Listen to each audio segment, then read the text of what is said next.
디모데후서 2장 23절부터 26절입니다. 자, 주의 종이 갖춰야 하는 것에 대해서 기록을 하고 있습니다. 첫째, 쓸데없는 논쟁을 버려라 하는 거예요. 디모데후서 2장 23절, 어리석고 무식한 변론을 버리라. 이에서 다툼이 나는 줄 알미라. 여기서 어리석고 무식한 변론은 이단의 주장들이죠. 그러니까 헛된 신화 뭐 이런 거, 영적으로는 전혀 유익이 안 되고 영적으로 해가 되는 것이죠. 그래서 영혼을 죽이는 것이에요. 허무맹랑한 또 사악한 거짓말인 것이죠. 그래서 이런 그 변론에 시간 낭비하면 안 된다고 하는 것이죠. 그리고 교회에서 그런 변론이 일어나지 않도록 성도들이 그런 변론을 하지 못하게 하라는 거죠. 그러니까 여기는 변론이었는데 논쟁이에요. 논쟁. 자, 그래서 이단이나 이 사기꾼들은요, 정상적인 사고를 못합니다. 그리고 거짓말을 너무 잘해요. 그래서 문제가 생겨요. 교회 안에 자꾸 문제가 생기고, 또 이 사람들은 말이 안 통해요. 그래서 몇 번 권면하고 그 다음에 논쟁을 중단하는 게 좋다고 하는 것입니다. 자꾸 그런 얘기, 논쟁이 자꾸 일어나 봐야 전혀 도움이 안 되죠. 디도서 3장 10절 11절, 이단에 속한 사람을 한두 번 훈계한 후에 멀리하라. 이러한 사람은 내가 아는 바와 같이 부패하여 스스로 정죄한 자로서 죄를 짓느니라. 그래서 이단하고는 자꾸 얘기해봐야 도움이 안 됩니다. 그래서 이 이단하고 계속 변론할 필요가 없고, 한두 번 훈계하고 그래도 안 되면 이제 희망이 없는 거죠. 그리고 그런 얘기들이 교회에서 쓸데없이 성도들 간에 자꾸 다툼이 일어나지 않게 해야 된다고 하는 것입니다. 그 다음에 이제 디모데후서 2장 24절, 주의 종은 마땅히 다투지 아니하고 모든 사람에 대하여 온유하며 가르치기를 잘하며 참으며 그랬어요. 그래서 첫째는 이제, 두 번째는 이제 다투지 말아야 된다는 거죠. 여기서 이제 다툼은 불필요한 다툼이에요. 그래서 주의 종은 자꾸 말싸움하는 거 좋아하면 안 돼요. 말싸움하면 안 되고, 그냥 진리를 가르치는 건 괜찮고, 또 진리를 지키기 위한 논쟁 이런 건 괜찮아요. 적극적으로 해야 되죠. 오히려 그래서 예수님께서 바리새인들, 서기관들, 사두개인들 이들과 논쟁을 피하지 않죠. 그다음에 사도 바울의 그 기록을 보면 이제 아테네에서 또 논쟁을 하고 그러죠. 복음을 전하기 위해서 또 진리를 지키기 위한 논쟁은 괜찮은데 그런 것이 아니라고 하면 안 되는 거죠. 쓸데없이 할 필요가 없고, 그런데도 잘 해야 되지만 괜히 다투는 것은 좋지 않다. 그리고 앞에서 말한 것처럼 그런 논쟁이라도 근데 너무 오래 할 필요는 없다. 한두 번 하다가 말아야지. 이단에 속한 사람하고는 얘기가 잘 안 되는 거예요. 그 다음에 이제 온유해야 된다고 하는 거죠. 모든 사람에 대해 온유해야 된다. 그래서 성도를 가르치는 자이기 때문에 온유함으로 가르쳐야 된다고 하는 거예요. 뭐 싸납고 난폭하고 그러면 이제 문제가 있죠. 뭐 그럼에도 불구하고 성도가 많이 모이는 것도 있더라고. 뭐 욕을 뭐 그냥 쌍욕을 하고 TV 뉴스에 나왔는데도 막 그 욕하는 게 나오는 사람도 있잖아요. 그런데 그런 경우도 있지만 그럼 정상적이라고 보지는 않아요. 정상적인 성도들이 그렇게 목회자가 욕을 막 쌍욕을 하는데 거기 모일 리가 있겠어요. 그런데 정상적인 성도들은 그런 걸 싫어하니까 오히려 상처를 받죠. 근데 거기에 상처를 안 받는 건 참으로 신기하다. 그게 정상적이지 않은 것 같아요. 자, 그래서 보통 성도들은 그러면 시험에 들죠. 그래서 주님을 떠나게 된다고.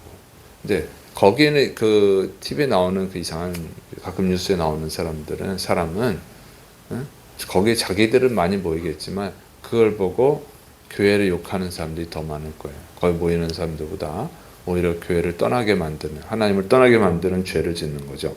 그래서 목회자는 그러면 안 된다고 하는 거예요. 그 다음에 가르치기를 잘해야 된다 하는 거죠. 네 번째로 가르치기를 잘해야 돼요. 그래서 주의 종은 복음을 전하는 자예요. 진리, 하나님의 진리를 가르치는 자죠. 그러니까 다 당연히 가르치기를 잘해야죠.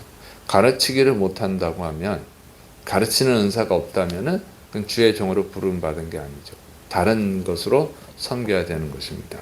그래서 예수님이 말씀을 잘 가르치셨잖아요.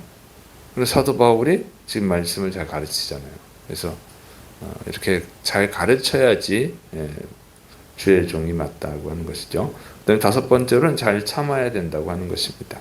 이 성도를 가르치는 일은 쉬운 일은 아니에요.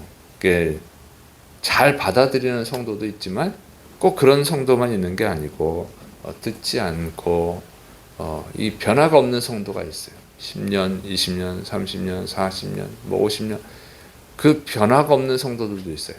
그 변화가 없는 성도들을 계속 가르쳐야 되는 거죠. 또 불순종하는 사람도 있어요. 오히려 불순종하는 성도도 있고 교회는 잘 나오지만 불순종을 해요. 그래서 삶이 어려워.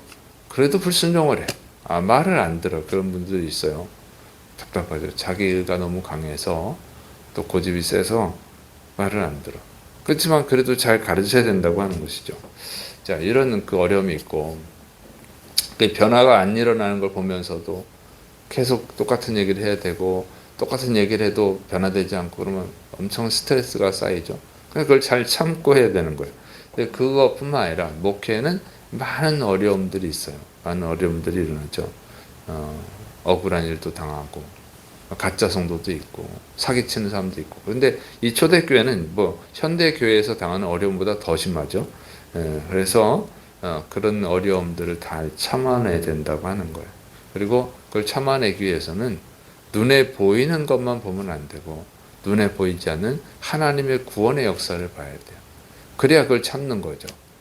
답답하지만 하나님이 역사하실 걸 기대하면서 가는 거예요. 만약 못 참고 그때마다 다 이렇게 지적하고 막 그러다 보면은 이제 진짜 목회를 못하죠. 자, 그래서 하나님이 이루어 가시는 구원의 섭리를 믿어야 된다고 하는 것입니다. 그다음에 이제 여섯 번째로 온유함으로 징계할 수도 있어야 돼요. 디모데후서 2장 25절 거역하는 자를 온유함으로 훈계할지니 혹 하나님이 그들에게 회개함을 주사 진리를 알게 하실까 하며 그들로 깨어 마귀의 올무에서 벗어나 하나님께 사로잡힌 바 되어 그 뜻을 바르게 하실까 함이라. 이 거역하는 자는 뭐냐면 이단 사상에 빠져가지고 그 거역하는 자죠. 불순종하는 자예요. 근데 여기서 이제 이단 사상에 빠졌지만 깊숙이 빠진 자는 아니에요. 그러니까 이단의 영향을 받는 정도.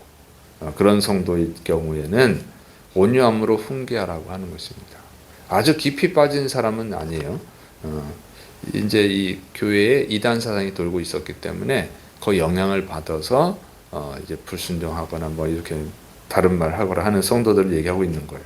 근데 그 사람들을 온유함으로 하라는 거죠. 왜냐면은 회개시킬 수 있으니까. 그래서 회개시켜서 구원을 해야 되니까 그러는 거예요. 왜냐면 그 사람들이 불쌍한 사람들이죠.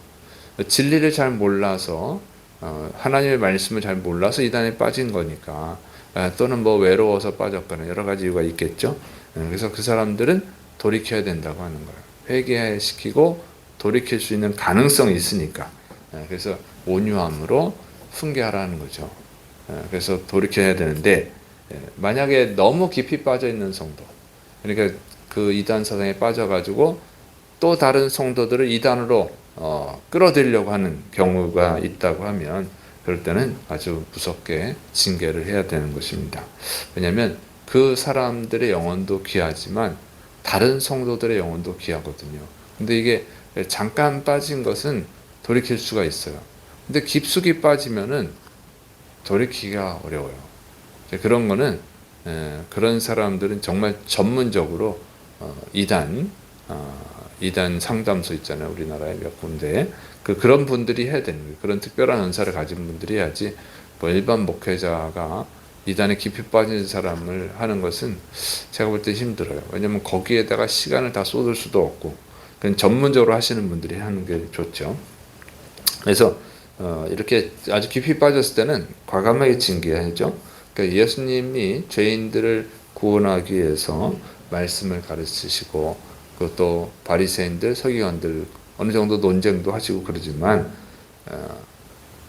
계속 고집을 부리면 어떻게 돼요? 예수님께서 그들 향해서 회칠한 무덤 같은 자들, 독사의 자식들, 아주 이렇게 무섭게 또 책망하셨습니다.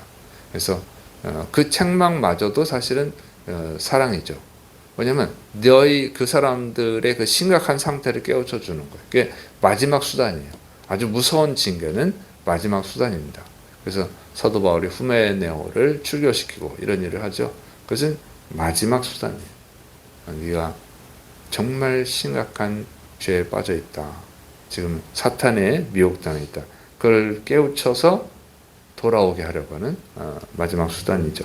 그래서 이렇게 주의 종은 갖춰야 될 것이 많다고 하는 거예요. 이제 이전에는 주의 종의 자격에 대해서 얘기했지만 이제 주의 종이 갖춰야 될 것들을 얘기하고 있습니다. 그래서 이건 이제 주의 종에 대한 말씀이었어요. 그렇지만 성도들도 이 말씀을 잘 적용해야 된다고 하는 것입니다. 왜냐하면 전도할 때, 그 전도 대상자들을 대할 때 아주 답답함이 있죠, 어려움이 있죠. 또 교사나 구역장으로서 또 다른 성도들을 가르치셔야 되잖아요. 그러니까 이런 면들을 잘 참고해서 갖추면 정말 주님이 기뻐하시는 사역을 감당하고 또 칭찬받게 될 줄을 믿으시 바랍니다. 기도하겠습니다. 사랑이 많으신 하나님 아버지, 우리가 또 하나님이 주신 이 가르치는 일을 잘 감당할 수 있도록 지혜를 주시고, 또 가르치는 자가 갖춰야 될 면들을 잘 갖춰서 다른 사람들을 또 구원하고 또 바로 세우는 사명을 감당하게 도와 주옵소서. 예수님의 이름으로 감사하며 기도드립니다. 아멘.